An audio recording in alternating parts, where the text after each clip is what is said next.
குட்டி தமிழா நேயர்கள் அனைவருக்கும் வணக்கம். நான் உங்கள் உமா முருகேசன். இன்னைக்கு நம்ம இந்த வீடியோல என்ன செய்ய போறோம் அப்படின்னு பாத்தீங்கன்னா, ஈவினிங் டைம் ஸ்நாக்ஸா ரொம்ப ஈஸியா செய்யக்கூடிய ரொம்ப டேஸ்டியா இருக்கக்கூடிய ரவா போண்டா. அது மட்டும் இல்லைங்க, ரவா இனிப்பு போண்டா. நம்ம கார போண்டாவும் செய்ய போறோம், இனிப்பு போண்டாவும் செய்ய போறோம். இது ரொம்பவே சாஃப்டா நம்ம செய்ய போறோம். அது எப்படி செய்யறது அப்படிங்கறத ஃபுல் அண்ட் ஃபுல்லா இந்த வீடியோல சொல்லியிருக்கேன். வீடியோவை கடைசி வரைக்கும் பாருங்க. வாங்க வீடியோக்குள்ள போகலாம். 40க்கும் மேற்பட்ட மசாலா வகைகள், ஊறுகாய் வகைகள், வத்தல் வகைகள் அனைத்தும் வீட்டு முறையில் தரமாகவும் சுவையாகவும் தயாரித்து நான் கொடுத்துட்டு இருக்கிறேன்.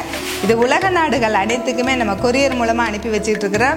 இது தேவைப்படுறவங்க கீழே இருக்கிற வாட்ஸ்அப் நம்பருக்கு வாட்ஸ்அப் பண்ணுங்க. ரவா கார போண்டா செய்ய தேவையான பொருட்கள்: 1 கப் வெள்ளை ரவை, வேக வைத்த உருளைக்கிழங்கு 2, பெரிய வெங்காயம் 2, தயிர் 1 கப், பச்சை மிளகாய் 4, கருவேப்பிலை சிறிதளவு, கொத்தமல்லி இலை சிறிதளவு, இஞ்சி சிறிதளவு. ரவா இனிப்பு போண்டா செய்ய தேவையான பொருட்கள்: வெள்ளை ரவை 1 கப், கோதுமை மாவு 1 கப், பால் 1 கப், வெல்லம் 1 கப், சிறிதளவு ஏலக்காய் தூள். நம்ம ரவை இனிப்பு போண்டாவுக்கு ஃபர்ஸ்ட் நம்ம எடுத்து வச்சிருக்கிற ரவை அது கூட பால் சேர்த்து கலந்து வச்சுக்கலாம்.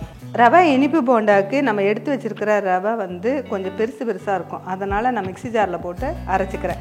நைஸான ரவையாக இருந்தால் அப்படியே நம்ம ஊற வச்சுக்கலாம். இப்போ நம்ம அரைச்சிட்டு ஊற வச்சுக்கலாம்.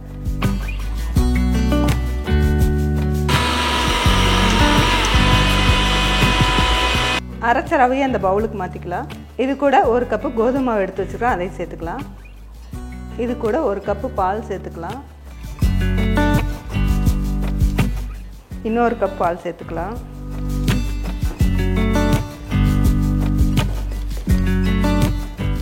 இப்போ ரவை, கோதுமை மாவு, பால் சேர்த்து கலந்தாச்சு. இது அப்படியே ஒரு 10 நிமிஷம் ஊறட்டும். ரவை இனிப்பு பணியாரத்துக்கு நம்ம ஸ்வீட்டுக்கு வெல்லம் எடுத்து வச்சுருக்கோம். வெள்ளை சக்கரை சேர்த்துல வெல்லம் தான் எடுத்து வச்சுருக்கோம். இந்த வெல்லத்தை ஒரு சாஸ்பானில் சேர்த்துட்டு கொஞ்சமாக தண்ணி சேர்த்து நம்ம கரைச்சி எடுத்துக்கலாம்.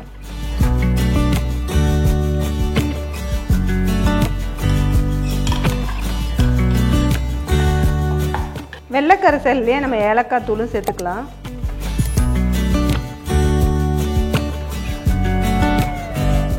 வெல்லம் கரைஞ்சிருச்சு. இதை வடிச்சிட்டு அந்த மாவோட நம்ம கலந்து வச்சுருக்கோம். ரவையும் கோதுமை மாவும் ஊற வச்சுருக்கோம், அதோடு சேர்த்து கலந்துக்கலாம். நம்ம ரவையும் கோதுமை மாவும் பாலோடு சேர்த்து ஊற வச்சுருக்கோம். இது கூட நம்ம கரைச்சி வச்சுருக்கிற வெல்லத்தை சேர்த்துக்கலாம். வெல்லத்தை ஜல்லடையில் வடித்து சேர்த்துக்கலாம்.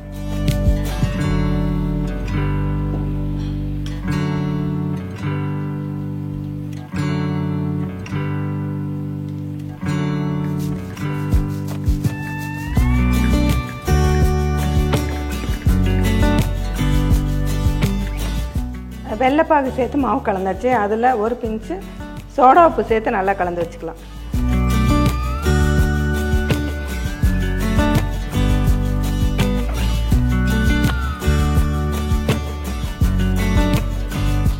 ரவை கார போண்டா செய்யறதுக்கு நம்ம எடுத்து வச்சிருக்கிற ரவை இதுவும் கொஞ்சம் பெருசாக இருக்கனால மிக்ஸி ஜாரில் போட்டு அரைச்சி எடுத்துக்கலாம்.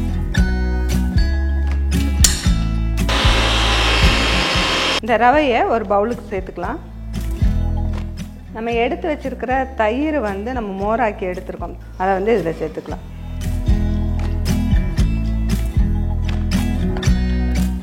ஒரு கப்பு ரவைக்கு அதே கப்பில் 1 கப்பு மோர் ஊற்றிருக்கோம். இப்போ பாருங்கள், இது நான் இந்த மாதிரி கரைச்சாச்சு. இதை 10 நிமிஷம் அப்படியே ஊறட்டும். ரவை அரைச்சா அதே மிக்ஸி ஜாரில் வேக வச்ச உருளைக்கிழங்கு நம்ம இதில் சேர்த்து அரைச்சிக்கலாம்.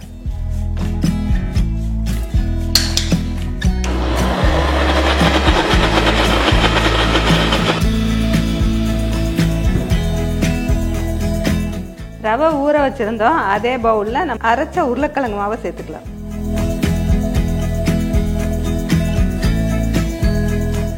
இது கூட நம்ம பொடி பொடியாக கட் பண்ணி வச்சுருக்க பெரிய வெங்காயத்தை சேர்த்துக்கலாம். பச்சை மிளகாய் சேர்த்துக்கலாம். கருவேப்பிலை சேர்த்துக்கலாம். கொத்தமல்லி தலையும் சேர்த்துக்கலாம். பொடி பொடியாக கட் பண்ணி வச்சுருக்க இஞ்சி சேர்த்துக்கலாம். தேவையான அளவு உப்புத்தூள் சேர்த்துக்கலாம். இதெல்லாம் நல்லா ஒன்றா மிக்ஸ் பண்ணிக்கலாம்.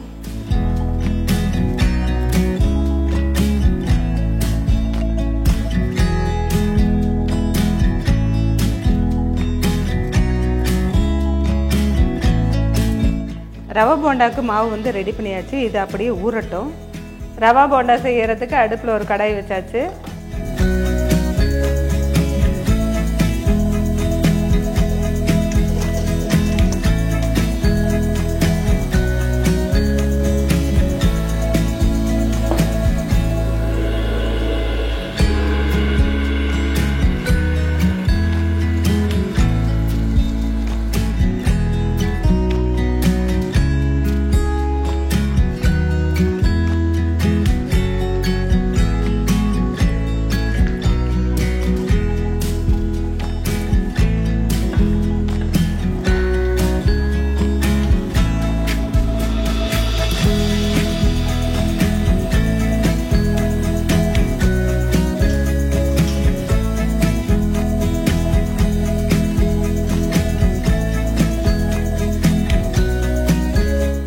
அடுத்ததாக நம்ம கார போண்டா செஞ்சுக்கலாம்.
இன்னைக்கு நம்ம ஈவினிங் டைம் ஸ்நாக்ஸா ரவா இனிப்பு போண்டா, ரவா கார போண்டா ரெண்டுமே செஞ்சிருக்காங்க. ரெண்டுமே சூப்பர் டேஸ்டா இருக்கும். ரவா இனிப்பு போண்டா ரொம்பவே சாஃப்டா இருக்குங்க. உள்ள வந்து பஞ்சு மாதிரி இருக்கும். அதுக்கு அடுத்தது கார போண்டா பாத்தீங்கன்னா வெளியே நல்லா கிறிஸ்பியாவும் உள்ள வந்து நல்லா ஸ்பான்சியாவும் இருக்கும். ரெண்டுமே சூப்பரா இருக்கும். இது வந்து ஈவினிங் டைம்ல குழந்தைங்களுக்கு இனிப்பாவும் செஞ்சு கொடுக்கலாம், காரமாவும் செஞ்சு கொடுக்கலாம். இந்த வீடியோ உங்களுக்கு பிடிச்சிருந்தா லைக் பண்ணுங்க, ஷேர் பண்ணுங்க. ஃபுட்டி தமிழா சேனலுக்கு சப்ஸ்கிரைப் பண்ணலைன்னா சப்ஸ்கிரைப் பண்ணிக்கோங்க. மீண்டும் அடுத்த வீடியோல சந்திக்கலாம்.